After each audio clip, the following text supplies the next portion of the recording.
முக்கிட்டமான் குற்ற புலனாய்வுத் துறையின் புதிய தலைவராக நியமிக்கப்பட்டுள்ள டத்தோ எம் குமாரை டிஏபியின் மலேசியாவின் மலேசியர் எனும் கோட்பாட்டுடன் ஒப்பிட்டு பேசியிருக்கும் பெர்சாத்து கட்சியைச் சேர்ந்த பட்ருல் ஹிஷாம் ஷகாரின் கடுமையான கண்டனத்திற்கு ஆளாகியுள்ளார். இனத்தை மட்டுமே அடிப்படையாக கொண்டு குமாரின் நியமனம் குறித்து கேள்வி எழுப்பியிருக்கும் பட்ருல் தேசிய ஒற்றுமையை சீர்குலைக்க முயல்கிறார் என்று டிஏபி கட்சியின் மத்திய செயலவை உறுப்பினர் ஷேக் உமார் பஹாரிப் அலி எச்சரித்துள்ளார். செகுபாட் என்றும் அறியப்படுபவரான பட்ருல் நமது நாட்டில் உள்ள மலாய்க்காரர் அல்லாதோரின் சேவையையும் பங்களிப்பையும் மதிப்பதாக தெரியவில்லை என்று பாலோ தொகுதியின் முன்னாள் சட்டமன்ற உறுப்பினரான ஷேக் உமார் தமது முகநூல் பக்கத்தில் குறிப்பிட்டுள்ளார். பல்வேறு இனங்கள், சமயங்கள், கலாச்சாரங்களை உள்ளடக்கிய மலேசியர்களால் உருவாக்கப்பட்ட நாடுதான் தற்போது நாம் காணும் ஐக்கியமும் நிலைத்தன்மையும் மேம்பாடும் கொண்ட மலேசியா என்று அவர் நினைவுறுத்தினார். நாட்டுக்கு சேவையாற்றும் வாய்ப்பை கூட்டரசு அரசமைப்பு சட்டம் அனைவருக்கும் வழங்கியிருக்கும் வேளையில் போலீஸ் படை உட்பட அரசு பதவிகள் அனைத்தும் திறமையின் அடிப்படையில் தான் வழங்கப்பட வேண்டும் என்று அவர் சுட்டிக்காட்டினார்.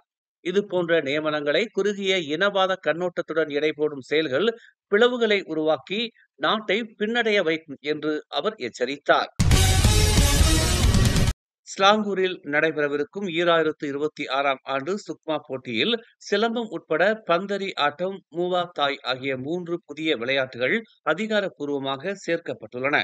இம்மூன்று விளையாட்டுகளையும் சேர்ப்பது குறித்து சுக்மா செயற்குழுவின் சிறப்பு கூட்டத்தில் ஒப்புக்கொள்ளப்பட்டதாக தேசிய விளையாட்டு மன்றம் நேற்று வெளியிட்டுள்ள ஒரு அறிக்கையில் தெரிவித்துள்ளது.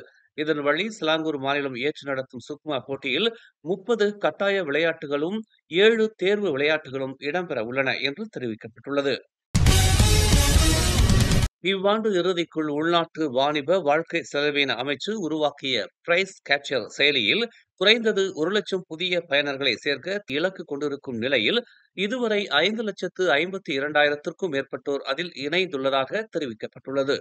பொருட்களின் விலைகளை ஒப்பிடுவதற்கும் அத்தியாவசிய பொருட்களை வாங்கும் போது பயனர்கள் சிறந்த முடிவை எடுப்பதற்கும் இந்த செயலி பயனுள்ள தளமாக இருப்பதால் நிர்ணயிக்கப்பட்டிருக்கும் இலக்கை அடைய முடியும் என்று உள்நாட்டு வாணிப வாழ்க்கை செலவின துணை அமைச்சர் டத்தோ டாக்டர் ஃபுசியா சலே நம்பிக்கை தெரிவித்தார். பொருட்களின் விலை குறித்த தகவல்களை பயனர்களுக்கு வழங்கும் நோக்கில் கடந்த 2019ஆம் ஆண்டு அறிமுகப்படுத்தப்பட்ட பிரைஸ் கேச்சர் செயலியை மேம்படுத்துவதற்கு கேபிடிஎன் உறுதியாக உள்ளதாக பெர்னாமாவிற்கு வழங்கிய சிறப்பு நேர்காணலில் டத்தோ டாக்டர் ஃபுசியா சலே தெரிவித்தார்.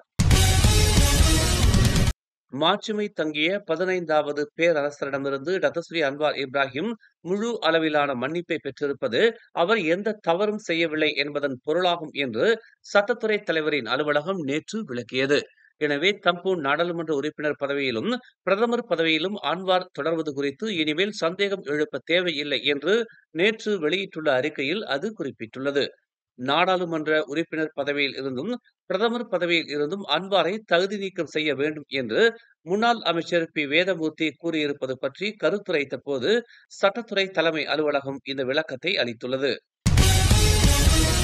1MDB சொத்துகள் மீட்பு அறக்கட்டளை கணக்கு 2018ஆம் ஆண்டு தொடங்கப்பட்டதில் இருந்து 1MDB மற்றும் SRC இன்டர்நேஷனலுடன் இணைக்கப்பட்ட 2,970 ரிங்கிட் கோடிகளை அரசாங்கம் மீட்டெடுத்துள்ளது என்று பண்டார் துன் ரசாக் நாடாளுமன்ற உறுப்பினர் டத்தஸ்ரீ டாக்டர் வான் அசீசா வான் இஸ்மாயிலுக்கு எழுத்துப்பூர்வமாக அளிக்கப்பட்ட பதிலில் இது தெரிவிக்கப்பட்டுள்ளது.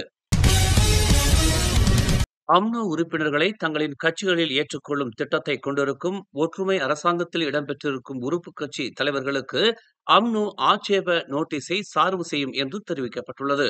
அந்த ஆட்சேப நோட்டீஸானது ஒற்றுமை அரசாங்கத்தின் பங்காளி கட்சிகளுக்கான ஒரு கடுமையான எச்சரிக்கையை உள்ளடக்கி இருக்கும் என்று அம்னோ தலைமைச் செயலாளர் அஸ்ரப் வஜ்ரே டுசூக்கி எச்சரித்துள்ளார்.